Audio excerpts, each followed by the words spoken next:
Hey guys, Mr. Short Hitter here. You don't look like a short hitter to me. So I just filmed a 36-hole tournament. I hope you guys got a chance to watch. In today's video, I'm going to share some examples from the tournament that I think just might help your game. 133 into the wind. We're going to hit a little 8-iron.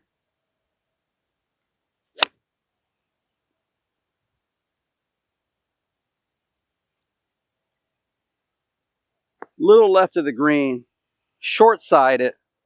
I have about 10 feet of green to work with. So even with a decent lie here, I would have to hit a pretty perfect shot.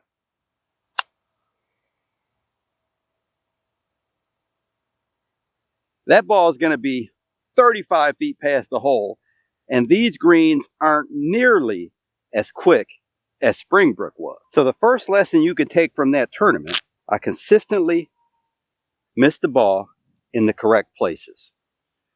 So here, we're going to play the same shot.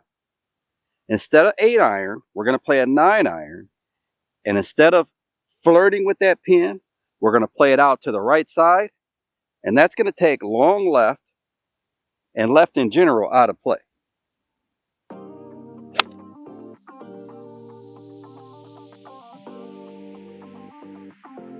Now we didn't hit that ball great, but let's go see where it is compared to missing it short side. Would you rather have this putt for birdie or this putt way over here for par? Even if I didn't hit that ball quite as well, anywhere on this side of the green would have gave me a far better chance to leaving myself a good par putt or a good birdie chip than short side myself long left.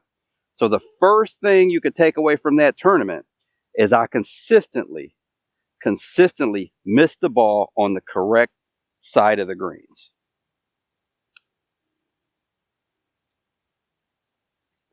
I played in some challenging conditions. There were tough, quick greens.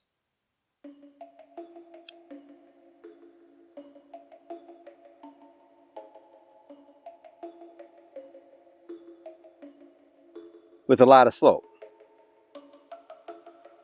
Kind of like this one.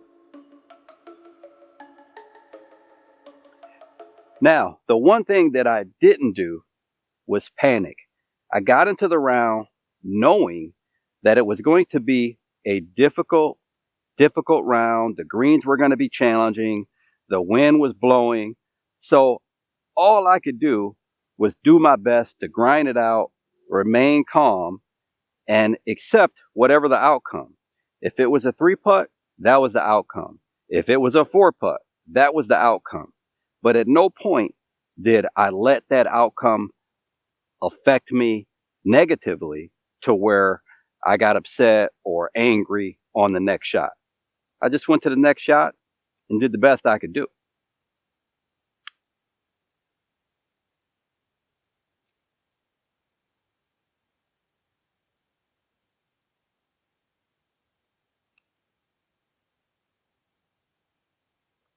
Another takeaway from the tournament, I was really good at just taking what the lie gave me. So on the 9th hole, I had a lie that was a lot worse than this on day 1. Instead of me trying to open it up and flop it under that hard pan, I just decided take what the lie gave me, and I really made sure to just hit down on that ball.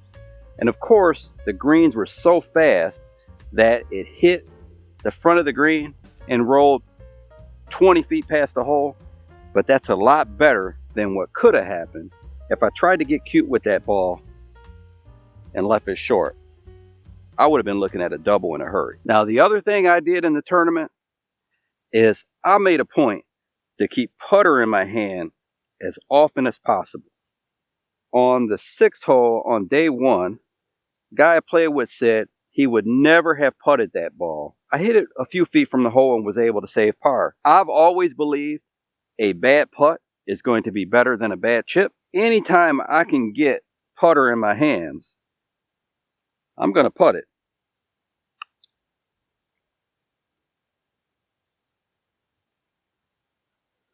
Stats tell you that amateur golfers are a lot better on the greens than around the greens.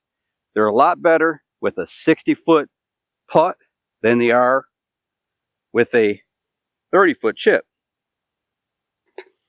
So why wouldn't I extend that to the area just around the green if I can putt it from the fringe or the fairway? I still think I'm better with a putter in my hands than a wedge. You remember the 11th hole, 4-putt day 1, 3-putt day 2. Both days I hit it in the trees on the right. However, I don't regret the game plan. The game plan was solid. Play it right of the fairway, especially with the wind. Keep the water out of play. A short par 5.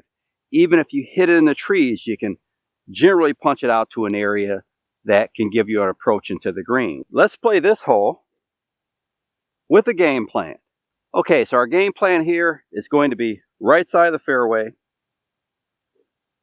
The green is sloped back to front, so we're going to be under the pin as part of that game plan. Right side of the fairway, approach short of the flag for an uphill putt.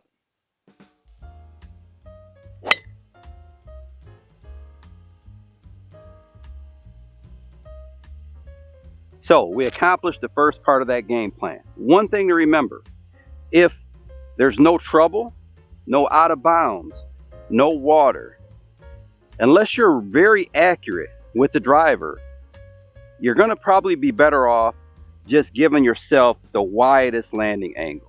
So if you have trouble, trees on both sides, right in the middle of those two would be probably your best option, unless you're very straight off the tee.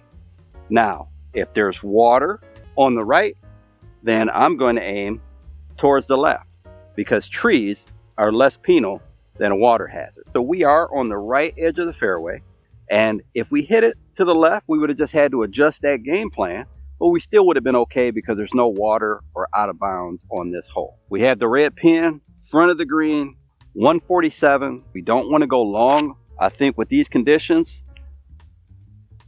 hit an 8-iron, and that should definitely keep me short of the flag.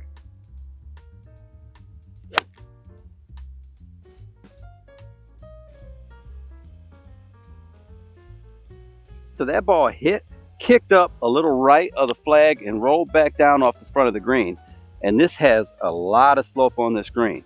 But if we'd hit one more club, it would have rocketed past that flag and we'd had a tough putt down that hill. Let's get up there. The ball hit, probably bounced somewhere in this area and rolled back off the front portion of the green. If we hit one more club, we'd have been on the back portion of the green with a pretty impossible 2-putt. However, we don't want to tie our game plan, our strategy to the results.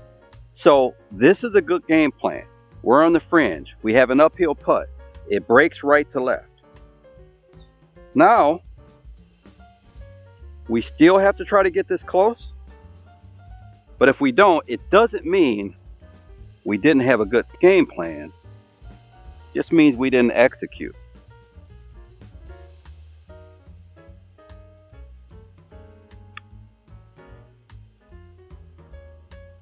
It's a little below the slope and it stopped. We have about a 6-footer up the hill, so we should have played more break on it, but we still have a chance.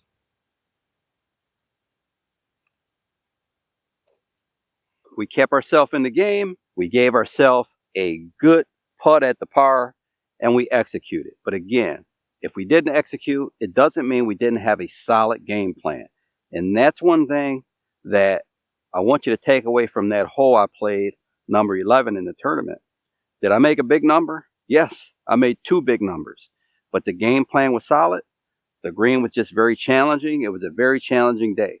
So we have to not always tie ourselves into the results.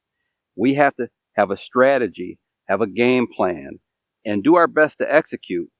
From that point, we have to let go. I hope you enjoyed this video. And if you did enjoy the video, let me know down in the comment section, because I think I have some other ideas from that same tournament that I think can help your game. And as always, like, comment, subscribe. Until next time, Mr. Short Hitter, out. 5 holes to go, just play 13.